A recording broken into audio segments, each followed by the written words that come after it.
Can you hear me?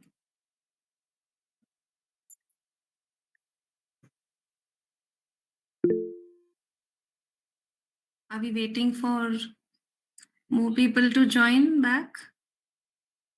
Or shall I start? As in, shall I continue?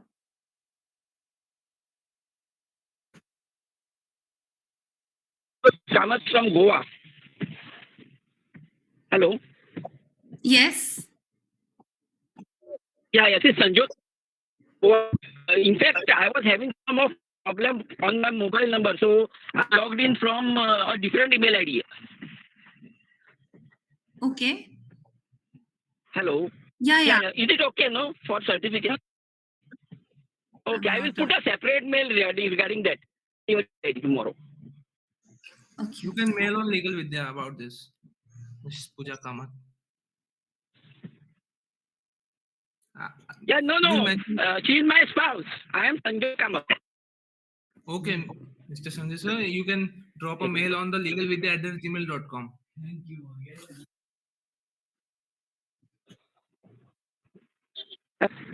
Okay. Somebody has mentioned. What is this? 1 second. Record the session facing lots of glitches. I am not getting the record option on my screen at all.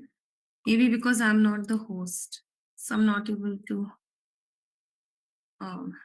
record this. Okay. Let's continue. By the way, since this is the first day and you might need some time to get used to my teaching mechanism, and I will also need to familiarize myself with you. So I'm taking it in a rather slow pace, and I'm clarifying and repeating and explaining more in detail. And also the concepts we're dealing with today are not that complex. Tomorrow and day after tomorrow, we will need to probably go a little faster so that we can cover as much as possible. And the concepts we will be dealing with will be more complex than today. But today will definitely be a foundation for the upcoming 2 days. All right, so let me present my screen again. Anybody, any questions so far?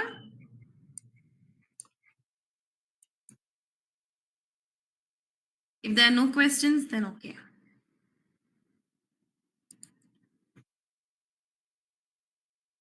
How to read the Companies Act 2013. So we are entering the most important and rather crucial part of today's workshop. We start with understanding how do we read the Companies Act 2013. What do I mean by that? Firstly, always use the latest version.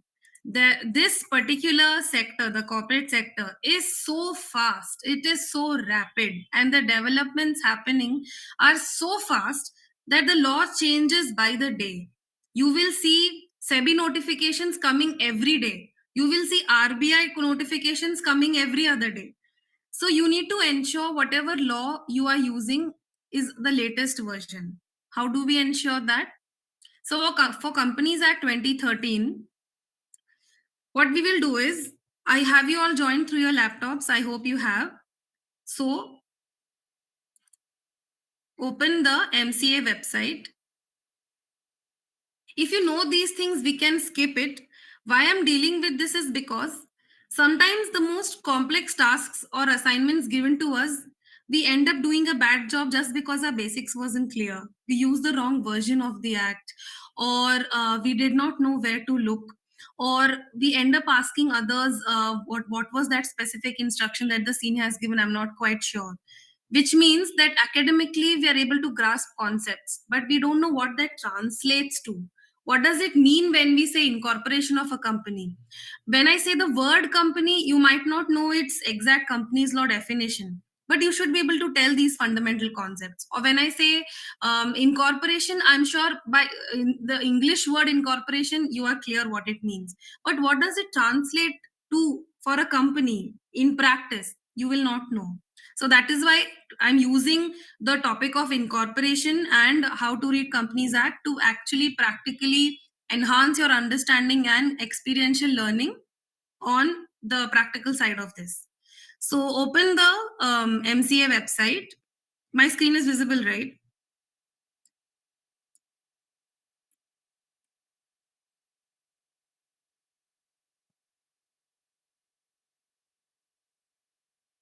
Are you doing the exercise along with me? Yes, ma'am. What about the rest?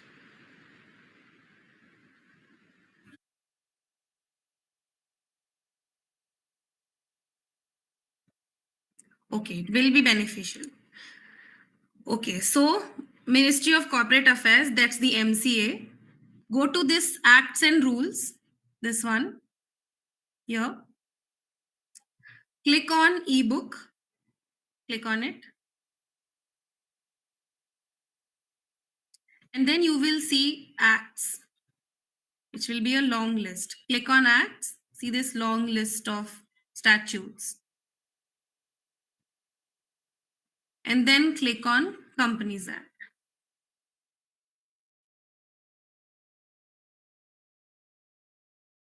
Could you do this much? And then these are all the chapters within Companies Act. You can directly refer it on the website itself. For example, if I click chapter 1, it is going to show me how many sections are within chapter 1, and I can click each section and read it here itself. Or I can just download the whole thing here on the right side in a PDF version.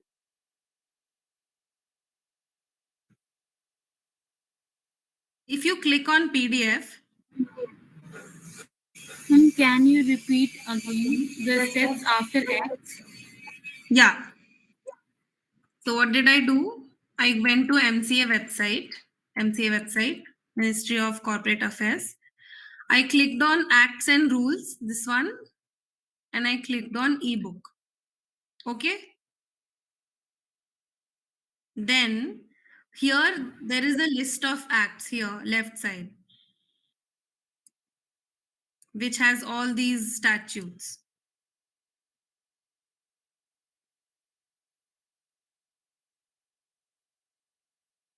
I'm clicking on Companies Act. So the Companies Act has opened. It says status current version. Amendment 2020, that is the Companies Act 2020 amendment was the last amendment to Companies Act. So it has all these chapters within the act, from chapter 1 all the way till chapter 29. So I can refer to each section here itself by clicking that particular chapter and the section within that chapter. Or I can just download the whole thing in a PDF version here, top right. If I click on it, it will ask me if I want the whole act or just that current section. So I want the whole acts. So it will download this for me. Did you understand? So always use the latest version.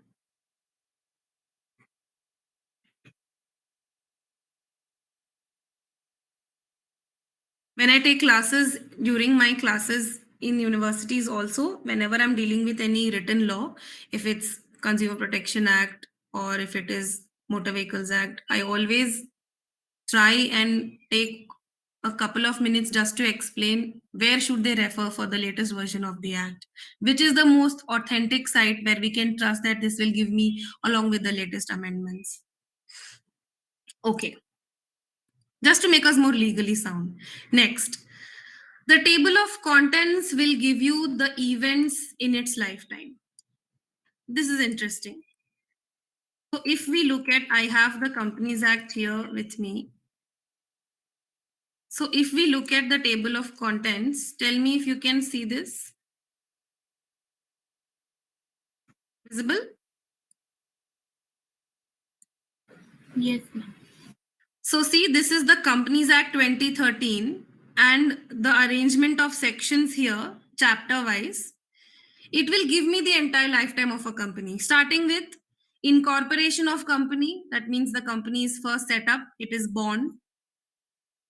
Then prospectus and allotment of securities, that means the company will now have a share capital, it will have certain securities, it will have shares, it will allot it to certain people. Then multiple events like share capital, registration, it is doing some compliance, it will register its charges. Management and administration, who will take care of all the affairs of the company. Then other events like dividend payment, accounts of the company, audit of the company, who will be the auditors, appointment and qualification of board of directors, who can be the director, how will they be appointed.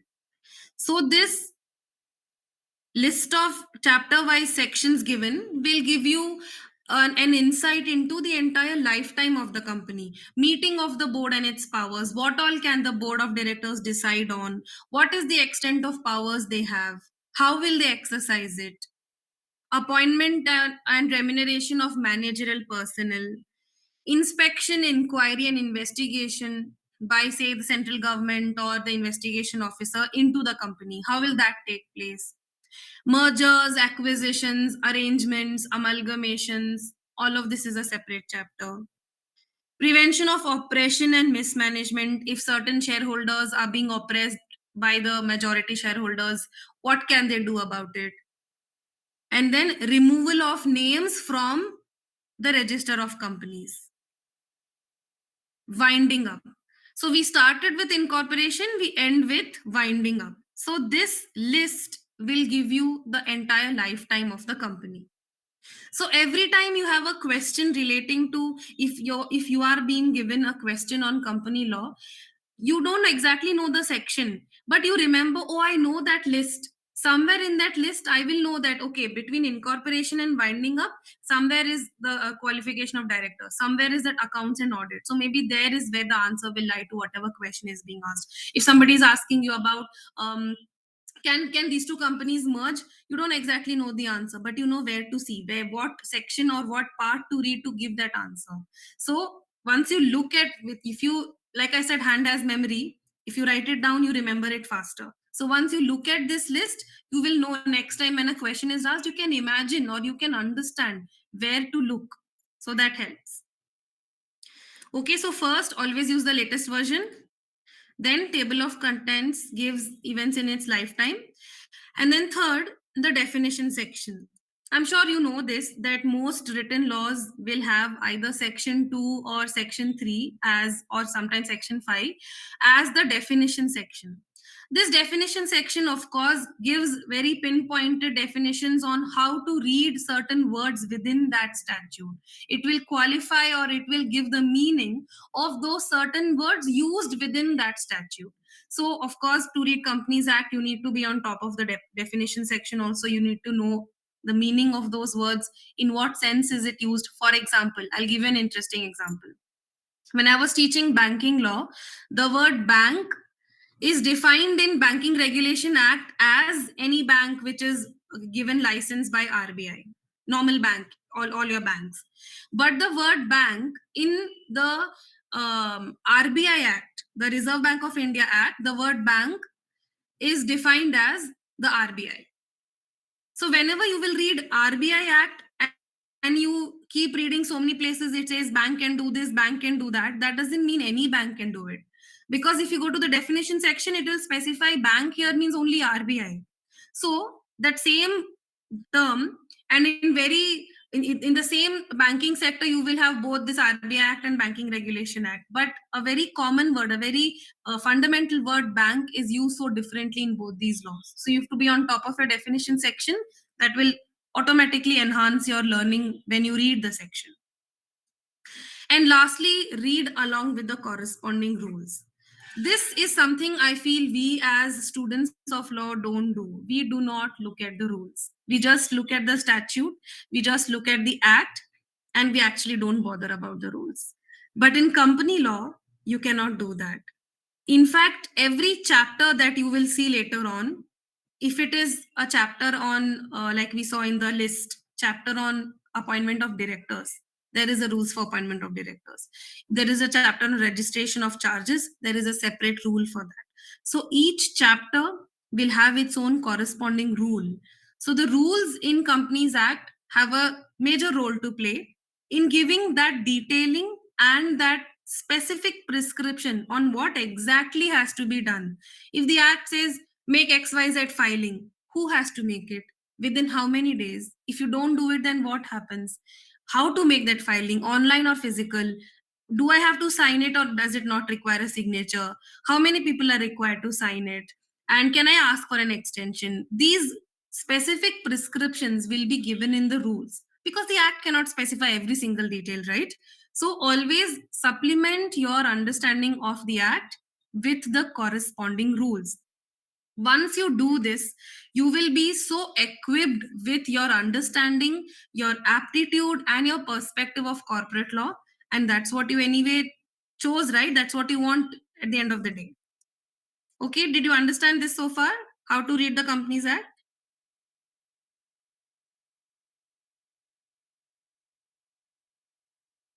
And each Yes, of ma'am. you have the act open with you now, because now we're going to start reading into the act, and I will require you also to read along with me. Otherwise, it will just sound as if I'm parroting what the act says and it will not make sense to you. So please have the act open in your laptop also for maximum understanding. Okay? Next. So now we start with incorporation. It is the first phase, the beginning, the first initial phase of a company, which is incorporation. And that means the setting up of the company, the coming into existence of the company. It is through the incorporation stage that you can say, okay, this company exists, it has been incorporated. Can we use a similar term for any other form of business? No, it says incorporation, so it's a term specific for corporates. You incorporate it, you have brought that particular corporate into existence.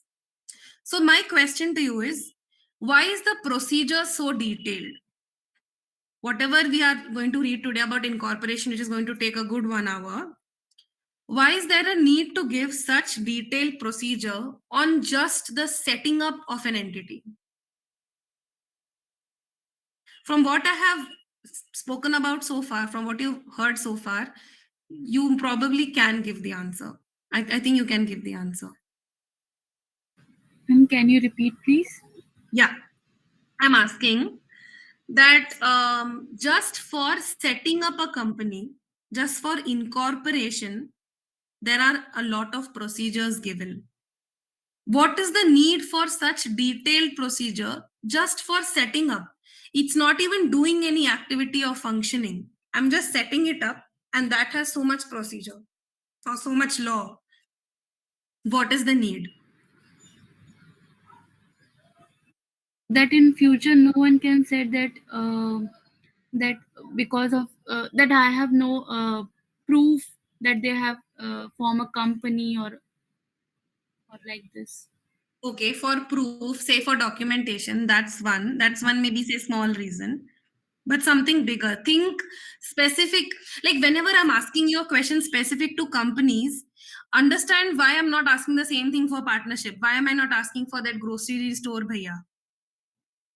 Why am I asking it only from the perspective of a company? That means you need to go back to the fundamentals of the company. What is that fundamental concept of company that applies here? Which As is why, it is a legal entity, yeah, as it is a legal entity, so I guess that proof only for proof that yeah it is a legal entity and it works alone. It act uh, as a human. It we can say that it is a personal human. So all the way it need a proof to that it is a company and it acts like these things like. correct. I think this was a much like good answer. Anybody else wants to try? Good one, Anshika. Ma'am, it basically acts like an artificial person as it is a separate legal entity having perpetual succession. Correct. So separate legal entity and perpetual succession. That means today if I set up a company and I'm not there myself and I'm no more there, then where is all the documents relating to everything that has been decided about this company? Because the company has to still exist even if I am not there. That means all these detailed procedure have to be in place to specify all that has been decided about that company so that it can continue even if the original decision maker is not there anymore. I envision the company a certain way. So if during the incorporation stage itself I'm not specifying who are going to be the managers, how much money have we initially put into the company, what is the name of the company, and where is its office, if anybody wants to file a complaint, they don't have to keep asking me about it just because it was my vision. If I'm not there, the incorporation procedures and rules involve so many filings that everything about the company is now in one place, like she said, for proof, because it's a separate legal entity and it has to continue to exist. But the same amount of detailed rules will definitely not be there for a partnership or for the grocery store person, because there is no need or there is no liability or there is no duty on the company to continue to exist when its original founders, original promoters are no more there. So that's why the incorporation rules or the incorporation procedures provisions are so detailed. Good.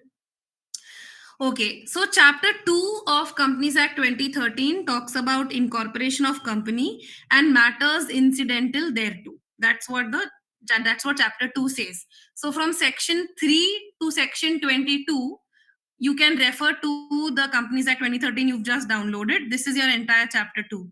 And the good thing is that for this type of different learning that we're doing today, where we're not just reading provisions, we're actually looking at the practical side of it also, the incorporation topic is quite easy and quite comfortable. In other, say if I'm dealing with a very complex topic, then it's already complex and you're also trying to understand the practical sides of it, it might become a bit more daunting an exercise. But incorporation as the first topic, along with the practical aspects, I think you might find it a bit comfortable. Or if you already know this, then please let me know, then maybe I can skip the practical sides. Or are you comfortable with this teaching mechanism? Yes, ma'am. Anybody else? Works? Yes. Okay. So let's continue. So first thing is definition of a company. Why have I put it here? Because it has a direct bearing on the incorporation. So section 2, subsection 20 says company means a company incorporated under this act or under any previous company law. So simple. Basically, it's saying wherever in this entire Companies Act 2013, they are using the word company, it means that that company which has been incorporated or established under this specific act or any previous company law. That means any company incorporated by any foreign country's Companies Act will not come under the definition of company. So wherever say Companies Act gives certain benefits to company, that foreign company cannot take benefits because it is not coming under the definition of company we just read. It has to be incorporated under this act or any previous company law. Okay, next question. Do you know what are constitutional documents?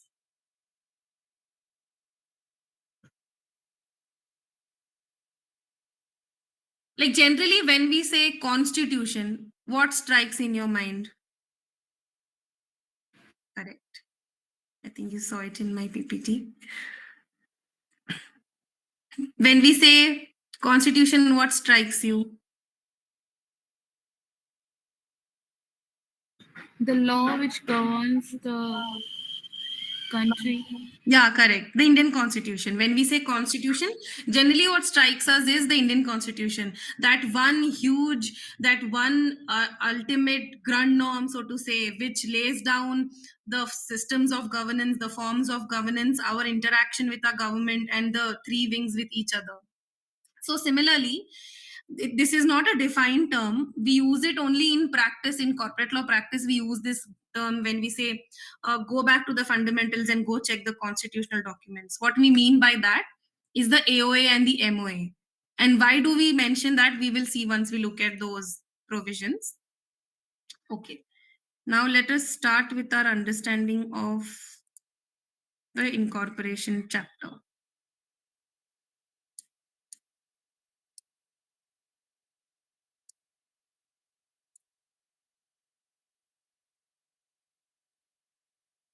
Section 3. Can you also open section 3?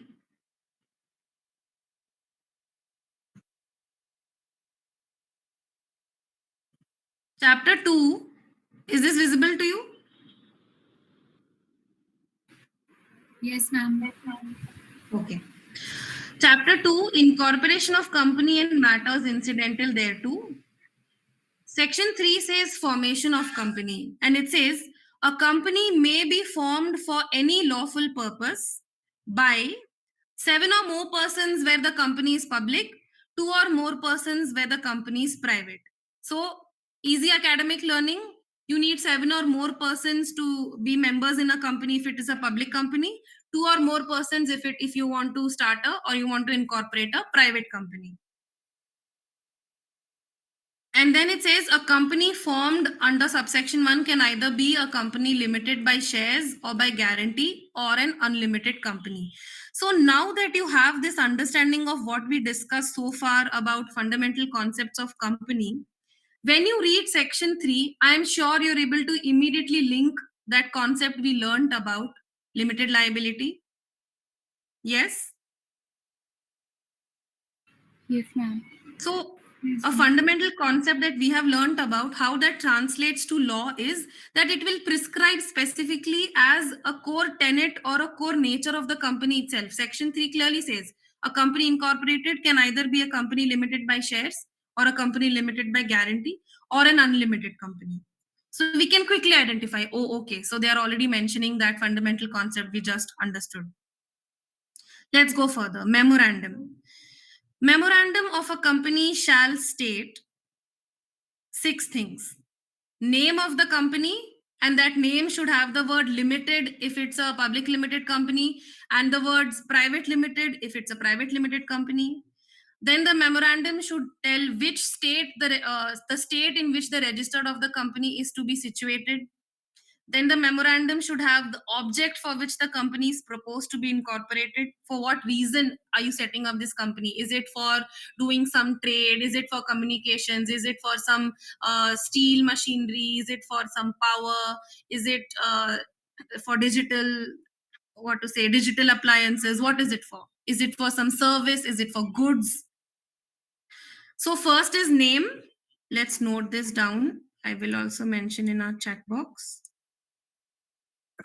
Name, limited or private limited.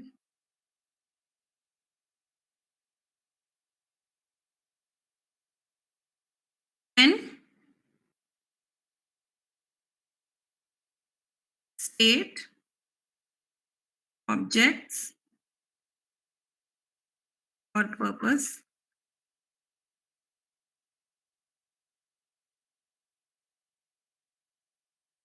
The liability of members of the company, whether limited or unlimited. That means there has to be a liability clause.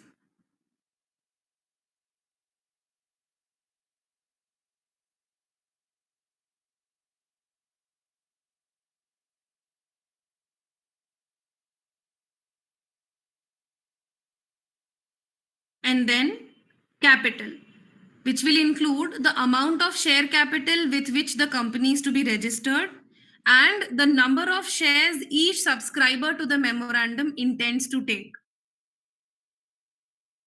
Okay. Now I would request you to pay some specific attention. When we read this specific section like this, the way I just read, it is so dull and it is so dry. And maybe by the next semester, we would probably even forget it. But I will now show you an MOA, I will show you a memorandum of association, and I will show you these specific clauses. And that might help you retain better memory on what this MOA is. And remember, this constitutional document, that is the memorandum and the articles, are so fundamental to the company that there is a separate procedure and a separate provision explaining just how you can change it, because it's not easy to change. Is it easy to change the Indian constitution? No, right? It has a specific procedure laid down, and that has plethora of huge judgments on whether you can even do that or no. So similarly, for a company, the articles and the memorandum are its constitutional documents. They will form, and they will form the core structure of that company. It will have everything from the basics to the most specific details in the MOA and AOA. So we need to know, if I am asking a question to you about this company has recently borrowed money worth 100 crores. So please go check the MOA whether even it has the capacity to borrow that much money. If today I am setting up a company and it has authorized capital of 10 crores, can I borrow 100 crores tomorrow? I can't. Why? Because I will first have to undergo the procedure of altering my memorandum of association, increasing my authorized capital from 10 crores to 100 crores, and then I can borrow that much money. That means at all times, my authorized capital has to be more than what I'm using now, what my paid up capital is. So that means if you get this particular assignment of checking what the authorized capital is, you will have to look at the MOA, which means you need to remember that MOA has these clauses. Which 6 clauses? It'll have the name, it'll have the state, it'll have the liability, it will have the objects or purpose, and it will have the capital clause, which will mention the number of shares and also how much each member, the subscribers, who are the subscribers, how much capital have they contributed, how much shares do they have. These 6 clauses they will have. So now Ma'am, I will, the yes. MOA and AOA is a constitutional document which contain these name, state, and No, object. no, only the memorandum of association will have these 6 things. Only the MOA will have these 6 things. Okay. And the MOA and AOA together are called constitutional documents. It's not defined anywhere in company law, but in practice, we call it the constitutional documents. Is this clear? Yes, ma'am. So, this section 4 says name, state, objects, liability, share capital, and subscribers. Now, I will show you an MOA that I had once downloaded of Tata Sons, just out of interest. So look at this MOA. It's not in good print. That's how they had uploaded in the Ministry of Corporate Affairs website. See, is this visible to you? Yes, ma'am. See, it says Memorandum of Association of Tata Sons Limited. We read the first one. It says you have to tell the name. So it says the name of the company is Tata Sons Limited. Okay, great. I found the name. Next, the registered office of the company will be situated in Bombay. Fine. The second one I got. The objects for which the company is established. It has to, and generally you will observe this for all MOAs, even if they're not even doing that particular business as of now, they will make the objects clause so vast and they will make it so wide so that it can encompass all possible aspects relating to that particular function which they want to perform, so that tomorrow nobody can bring up a litigation against the company and say, how can you open this new power plant, how can you open this steel plant, this is not part of your objects. You are a company, you're saying in your objects clause you're going to set up grocery stores, but here you are opening coffee shops, or you're opening your steel plants, power plants. So they will mention their objects clause so broadly with so much width and so much wide interpretation possible, so that such litigation cannot happen in the future. So objects we found, see, they all about mercantile banking and Tata Sons and Company and agents, Tata Iron and Steel, then fire insurance company, every possible thing that they can think of, they've put under their objects, which runs to 2-3 pages itself. So third clause is over. Next, fourth. See, they've even included advisors and consultants, Tata consultants, so that they can later on put it under this.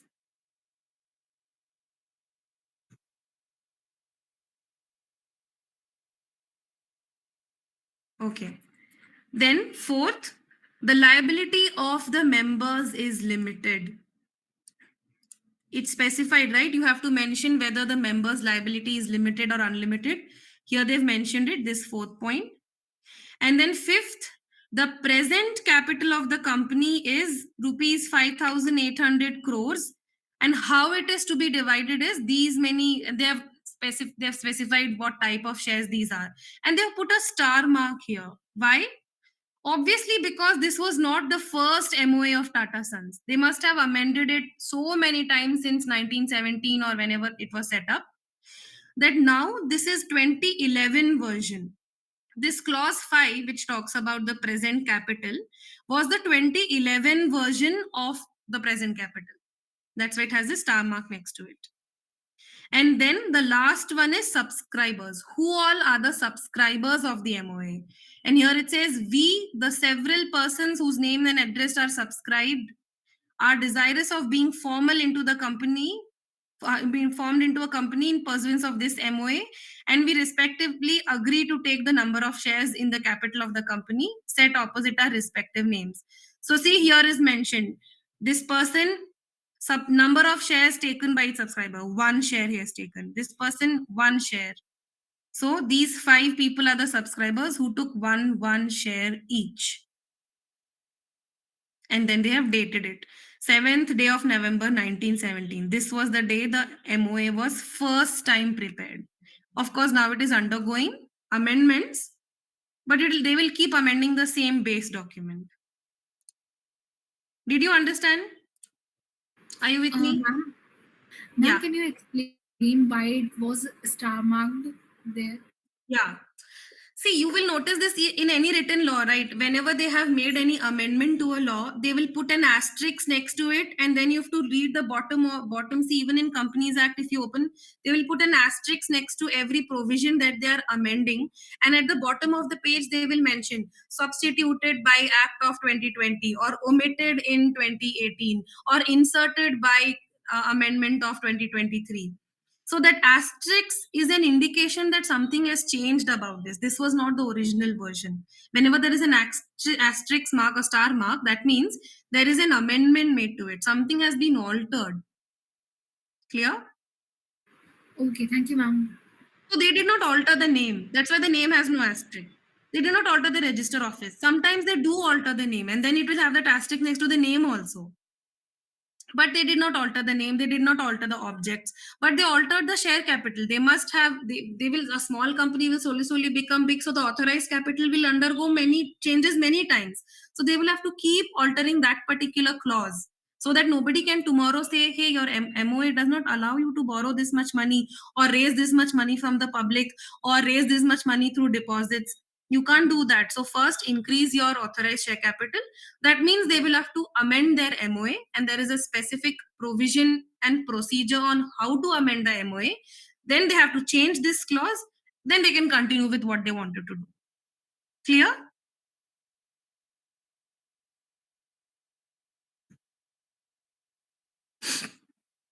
Okay. Do you have any questions so far? Have I lost you? Are you with me? The others, or do you already know this? Let me know. Okay. Next is, so we got the MOA, the 6 things which are to be mentioned in the MOA. Next is articles. The articles of a company shall contain the regulations for management of the company. Have you seen an articles before? Articles of association? It is this huge document which will look like Companies Act only.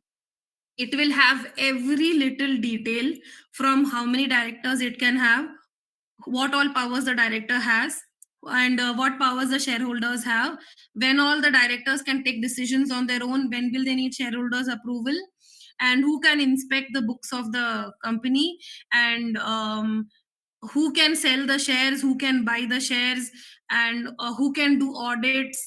Everything that the company law talks about, the articles will also talk about. So it's a constitutional law document to such extent that it will specify minuscule details about the functioning of the company.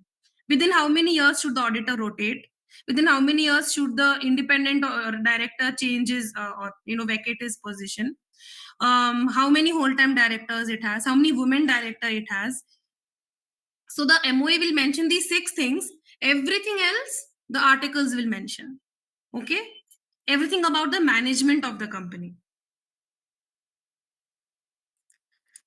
So the articles of a company shall contain regulations for management of the company.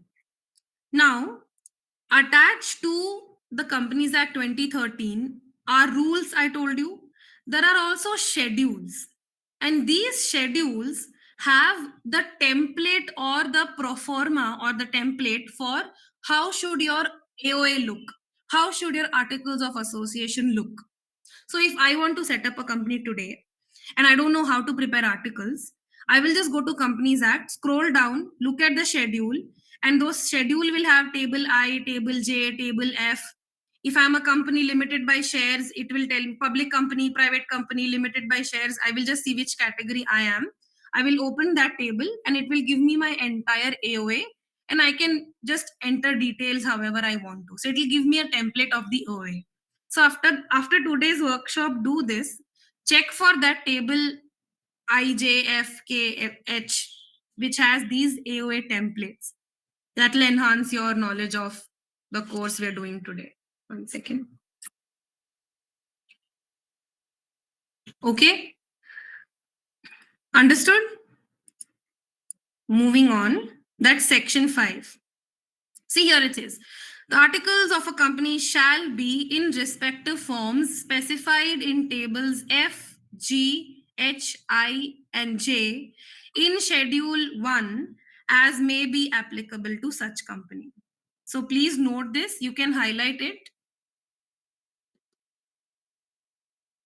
So what we used to do is, if we are doing a transaction for a company which is our client, so the first thing we do generally when a company comes to us to be a client for and asks us to do some IPO for it, we will first check whether their articles are properly in sync with this schedule 1, whichever table they fit into.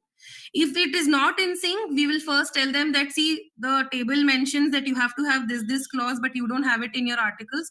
Make the amendment, change the alteration, because this takes time. You need shareholders approval for it. If you're a big company, you will have so many shareholders. So it takes time for them to change the article. So the first thing we will do is we will just do the due diligence and do the vetting of these articles to check whether clause by clause everything is properly inserted, just how the Companies Act has prescribed in Schedule 1. And we will tell the company, please change clause 1, 7, 17, 25, and then we can proceed with the transaction.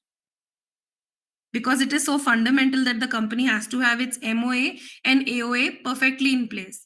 Otherwise, whatever transaction the company does, once it goes to the regulatory authority for permission, they will reject it because it is not in consonance with the AOA and MOA as required by the Companies Act. Did you understand?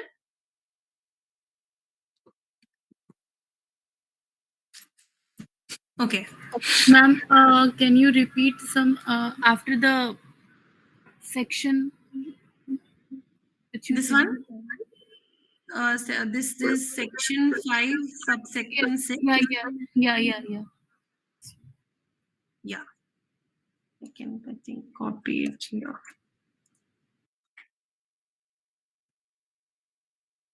Not allowing.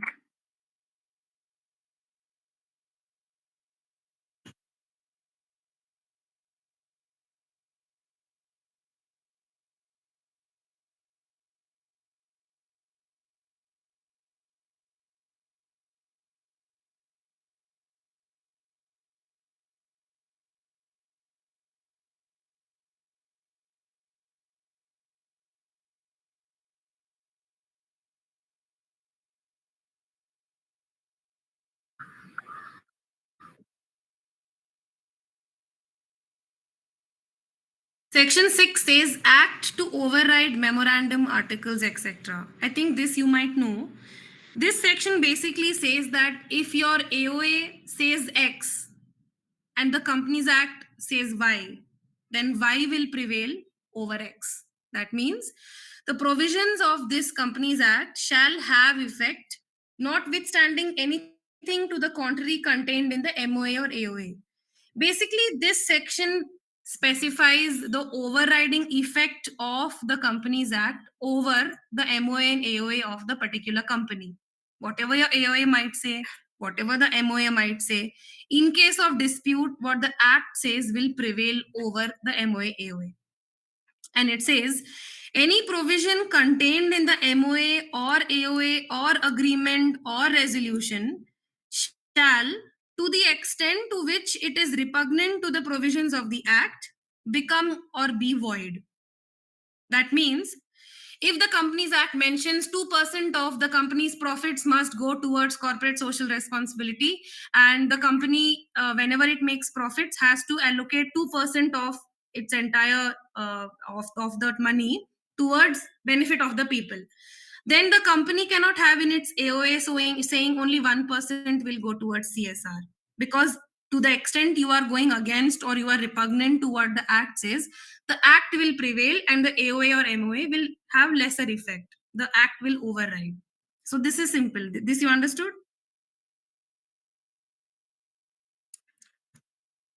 And finally, section 7, which directly talks about incorporation of company. So pay attention to this because this has the rules attached. Here it says, there shall be filed with the registrar. Registrar is who? The registrar is the ROC, the Registrar of Companies. That is under the Ministry of Corporate Affairs. You will hear this many times by people who practice in corporate law. They will say, have you done the ROC filing? That what does that mean?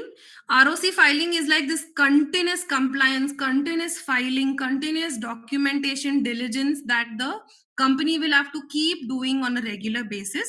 It will do all of these filings with the ROC, which is basically wherever the company is set up, that particular state jurisdiction or that particular area will have that concerned registrar of companies where you need to go and do all your filings. Of course, now it's all online.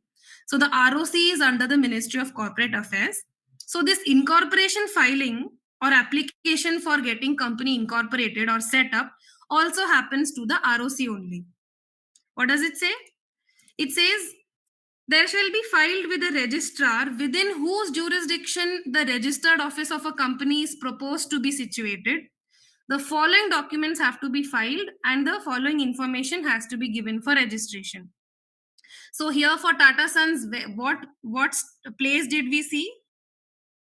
What jurisdiction did we see? That was Bombay. So they will have to file with ROC Bombay each of these following things. What is it? The first thing is MOA and AOA of the company. Can you see? Point A, this one. MOA and AOA of the company duly signed by all the subscribers.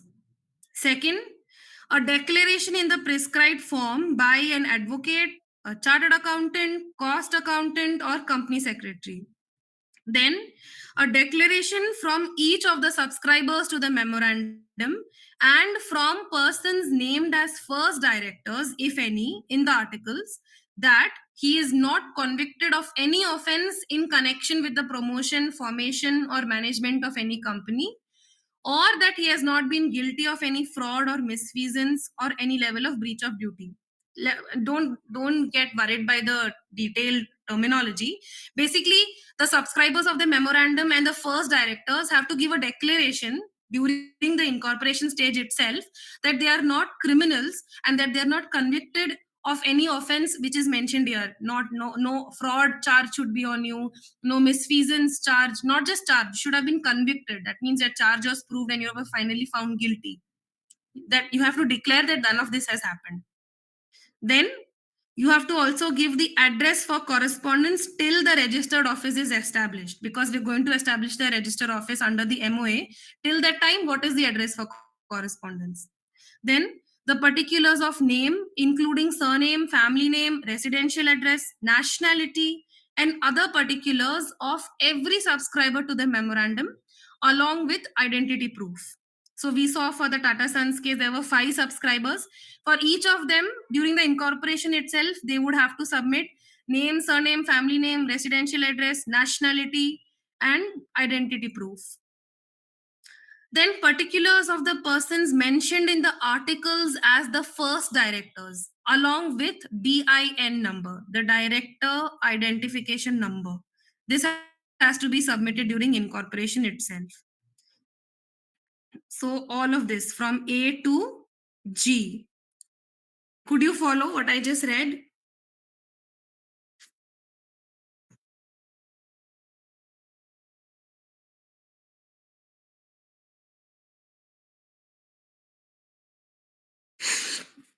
Now, when we read this provision, we understand it. Okay, somebody has to make some declaration. You have to give details of address for correspondence. You have to give declaration and your data identification number. But then we don't question how it is to be done. So now that you read MOA, you have to submit AOA, MOA signed version. You have to give your correspondence address. You understood it. That's mentioned in the section. But tomorrow, if you are given an assignment of assisting a company do the incorporation, this same provision will make no sense to us because it explains what is to be done, but we don't know how it is to be done. How will we know how it is to be done? Like it says, declaration has to be made by advocate, company secretary, all those people, first directors. What declaration can I just write in piece of paper? I hereby declare that no fraud charge has been, no fraudulent case has been charged against me. I'm not convicted. Just file it to MCA. Will that work? It's 7 o'clock. You think about this. We'll take a 5-minute break and we'll be back for the last part. As in, we'll just complete this incorporation portion. And then I'll open floor for questions.